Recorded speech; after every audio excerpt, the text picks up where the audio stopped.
तो बहुत scene clear हो जाएंगे। जी। भ्राता जी, अब बाबा का पार्ट चेंज हो रहा है तो कईयों को एक मन में प्रश्न है और कई लोग ये खुले तौर पे बोलने भी लगे हैं कि श्री कृष्ण का जन्म हो चुका है, ऐसा कहने लगे हैं। आप क्या मत रखते हैं? मुरलियां अगर हम पढ़ें तो कुछ बातों पे गौर करें आप। देवताओं को पतित नैनों से नहीं देखा जा सकता। अब श्री कृष्ण ने जन्म लिया होगा तो कोई देखेगा नहीं क्या उसे? हजारों होंगे ना देखने वाले। श्री कृष्ण के जन्म के बारे में बहुत सुंदर बातें साकार मुरलियों में ही कही गई हैं। श्री कृष्ण के पैर पतित धरती पर नहीं पड़ते। इंपॉर्टेंट बात। श्री कृष्ण की आत्मा जब परम धाम से उतरेगी उसका स्पष्ट नजारा साकार मुरलियों बाबा ने बोल दिया है। धरती जलमग्न हो जाएगी। पीछे ही आया है 1-2 मास पहले।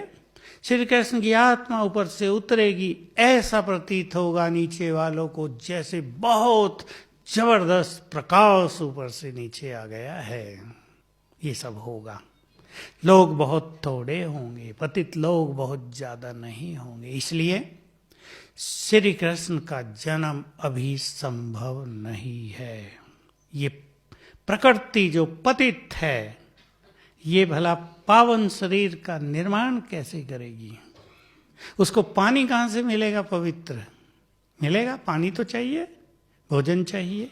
दूषित है सब कुछ, देवताओं के योग्य नहीं है। बाबा नहीं आ रहे हैं इसका अर्थ ही नहीं कि बाबा ने जन्म ले लिया। ये वो कहते हैं जिनको ज्ञान बहुत कम है। बाबा आ नहीं रहे पर बाबा तो आ रहे हैं। कौन कहता है नहीं आ रहे हैं? ये मान्यता ही गलत है। बाबा का कार्य सूक्ष्म वतन से तब तक चलता रहेगा जब तक ये सृष्टि पूरी तरह पावन न बन जाए, देव युग की स्थापना न हो जाए। 100 साल संगम युग के हैं जिसमें ये स्थापना का कार्य, विनाश का कार्य पूर्ण हो जाएगा। संगम तक ब्रह्मा बाबा है। शिव बाबा और ब्रह्मा बाबा दोनों का पार्ट सबको अच्छी तरह मालूम हो। जो बाबा के महावाक्यों में विश्वास करते हैं, दोनों का पार्ट अलग नहीं होता, दोनों का पार्ट साथ साथ होता है। संगम युग के और 18 साल दोनों का पार्ट होगा। इसलिए श्री कृष्ण के रूप में उनका अवतरण अब होना इम्पॉसिबल है। जो ऐसा बोलते हैं वो मुरलियां ध्यान से सुना करें।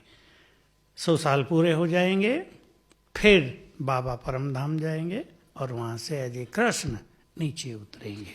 तो क्या ये माना जाए कि 2036 में श्री कृष्ण जी का आगमन होगा? 2036-37 इसके आसपास ही श्री कृष्ण का आगमन धरा पर होगा। जी। तो इन 18 वर्षों को आप किस रूप में देखते हैं? क्या क्या होना है, हमें क्या करना है, दुनिया में क्या? देखिए, मुझे तो बहुत सारी विजन क्लियर हैं, आती रहती हैं मुझे सब कुछ। तो अब साकार बाबा का पार्ट पूरा हो गया था, 33 साल पार्ट बजाकर। अब 50 साल ये अव्यक्त बाबा के पूरे हो रहे हैं। 50 साल में से 48 ईयर्स बाबा ने बहुत अच्छी हम सब की पालना की। तो हम जानते हैं कि इसी तरह से स्थापना का कार्य पूर्ण नहीं हो सकेगा। 10-12 लाख ब्राह्मण बने हैं, बनने तो करोड़ों हैं। सतयुग के अंत तक की आबादी 2 करोड़ है देवताओं की, और बाद तक की तो बहुत है।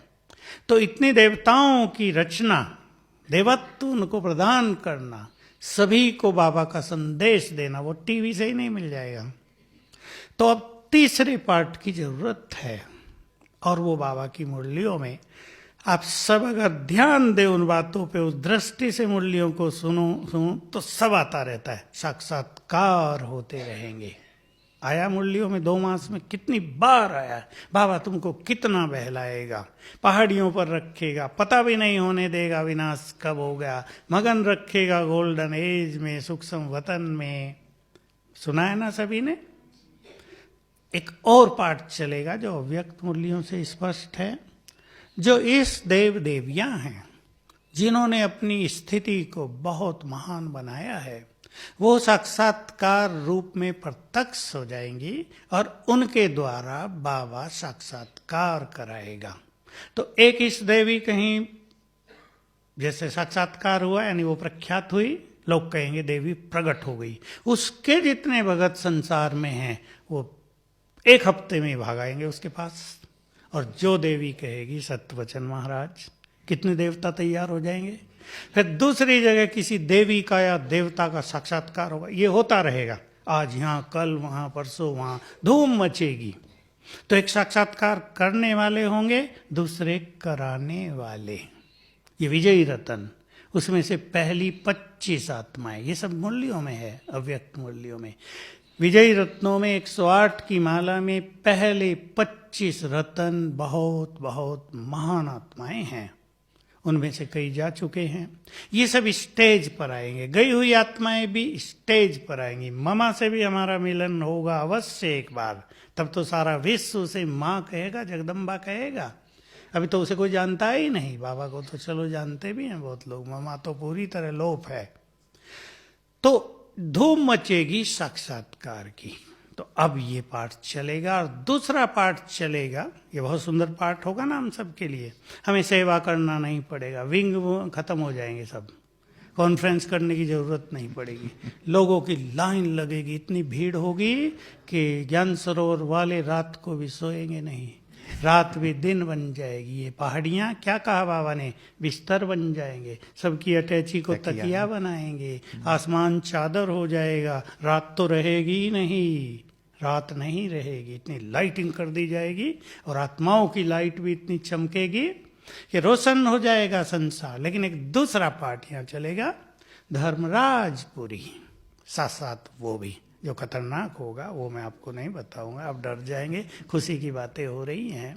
तो ये कई पाठ चलेंगे, आत्माएं क्लीन होती जाएंगी, सबको संदेश मिलेगा, टीवी से नहीं। अब मान लो मुस्लिम्स और क्रिश्चियंस टीवी पे हमारी बात सुन रहे हैं तो सब थोड़ा ही मानेंगे, वो विश्वास करते हैं फरिश्तों में।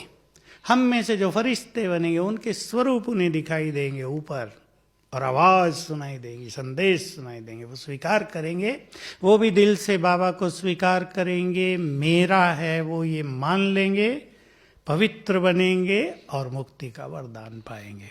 मतलब सब लोग एक बार बाबा के आबू तीर्थ धाम में जरूर आएंगे। आना तो है बाबा की मुरली में, आजकल में भी तो था कि इब्राहिम, क्राइस्ट, ये सब भी आज ही था कल था, भारत में आएंगे जी। तो ये सब अपना अधिकार लेने यहाँ बाबा के पास ब्रह्मा भोजन भी खाने आएंगे जरूर। जी जी, ब्रह्मा भोजन भी खिलाना पड़ेगा, आपके हाथ का बना हुआ नहीं भोजन। अमित खिलाएगा, मैं तो नहीं खिलाता हूँ, सुभाष है और डाइनिंग वाले ये सब खिलाएंगे।